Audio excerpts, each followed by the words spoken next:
I hear it all the time. I hear sometimes people say until every one of the 7 million go back, we won't accept the settlement. Okay, but I think that that's people talking on behalf, in a way, of them. I mean, talking to Palestinian refugees, some of them know there's also a compromise. Some of them would like to return. Fine. Some of them... And I think Palestinians are perfectly reasonable. And I think a reasonable resolution of the conflict is possible.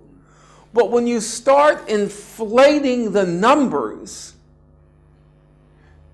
I don't know what you're trying to do. Do you want to resolve the conflict? Or do you want to create terror in the hearts of every Israeli? What are you trying to do? What are you trying to accomplish? The way I view it is that they don't want to inflate the numbers, and the conflict has been on the two-state basis since Arafat accepted it in the late 70s. No, I don't agree. The conflict has been on a two-state basis since 1947, when there was a partition resolution. Okay. And when Arafat in 1988 announced a Palestinian statehood, he referred back to the partition resolution. He says, I am making this claim on the basis of the unfinished business of 1947. So let's say, yeah, it's been since 47 about the two-state solution, but an international law has repeatedly said that the two-state solution was the right settlement, but it hasn't happened. So I think the fact that it's not inflating the numbers, saying that there's like 7 million Palestinians, they are Palestinians, citizens of Israel. I have no doubt about that. And I think my problem is that I agree about being pragmatist, but when pragmatism doesn't work, what do you do? And in the solidarity movement that I'm not sure you call the solidarity movement a cult, but you referred to a cult, maybe talking about the BDS movement. I do think that the cult is not a little, it's actually getting bigger. Maybe it's not, and the BDS movement has actually, with its flaws maybe, succeeded in grasping people's attention and students. Frank, and it's we have to free ourselves of illusions. When I don't know how old you are, but when I was a young man, I was a Maoist, And we always thought our movement is growing. 6,000, 8,000, we're growing,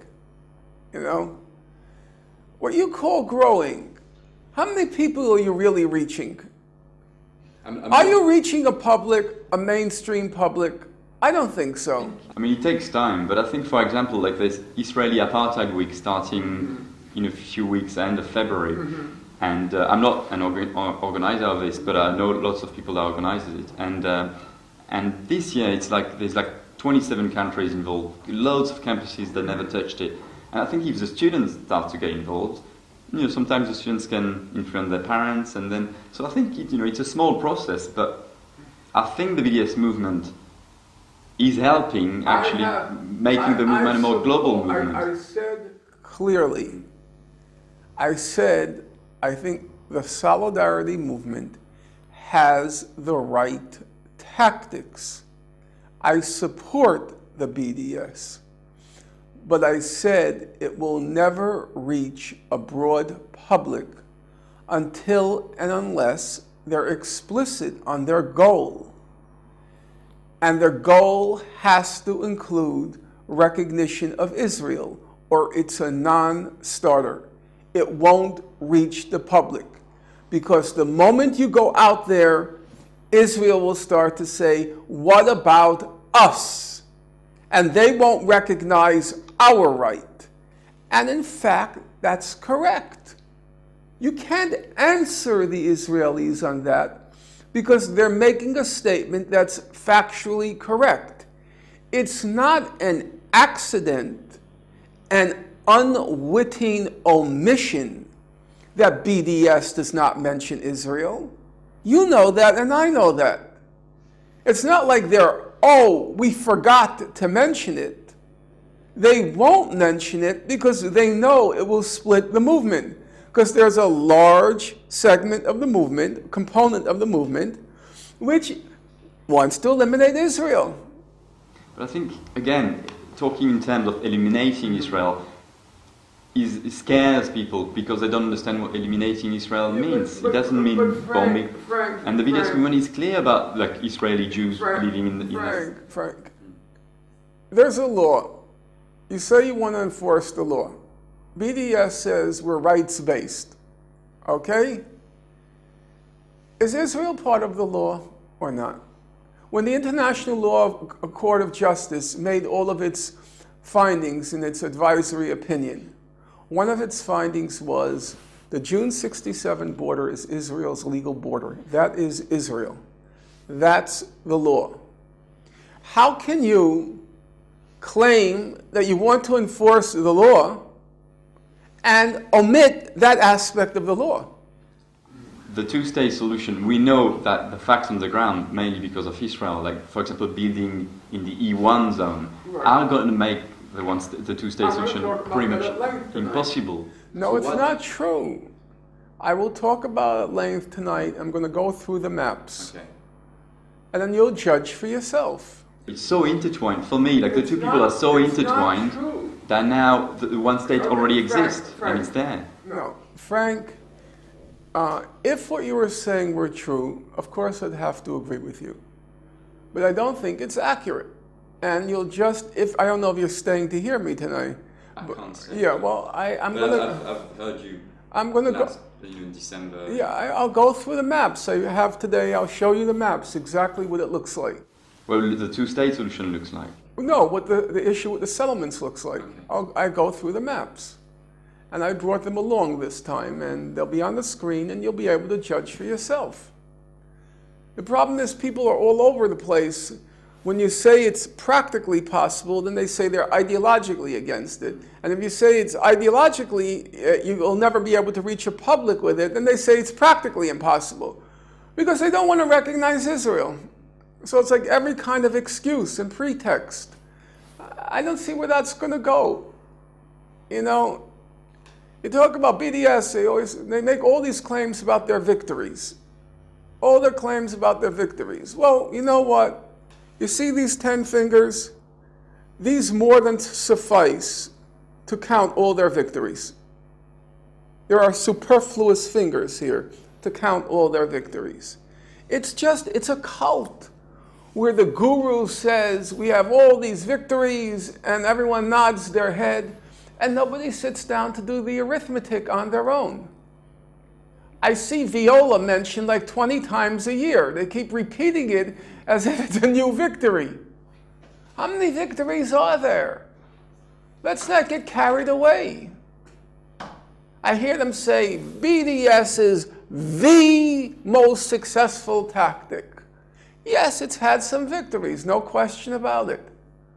But the way people promote it, as if it's proven itself and we're on the edge, on the verge of a victory of some sort, it's just sheer nonsense. It's sheer nonsense. It's a cult. And I personally, I'm tired of it. I went through my cult stage. I was a Maoist. And now when I look back, I'll tell you the truth. There were like two competing possibilities. You can be a Maoist, a Leninist, and all that sort of crap. And you could waste 20 years of your life. Or you could have worked with people like Ralph Nader, like my best friend, Alan Nairn. He was, if you know Alan Nairn, he worked under Nader. And he got a lot of bills passed through Congress. A lot of good stuff, It's nice we have seatbelts. That was Ralph Nader. Airbags. That was Ralph Nader. Thousands of little things that made life, saved millions of lives. I'm not going to be in a cult again. I'm not going through that stage again with the gurus in Ramallah, giving out marching orders.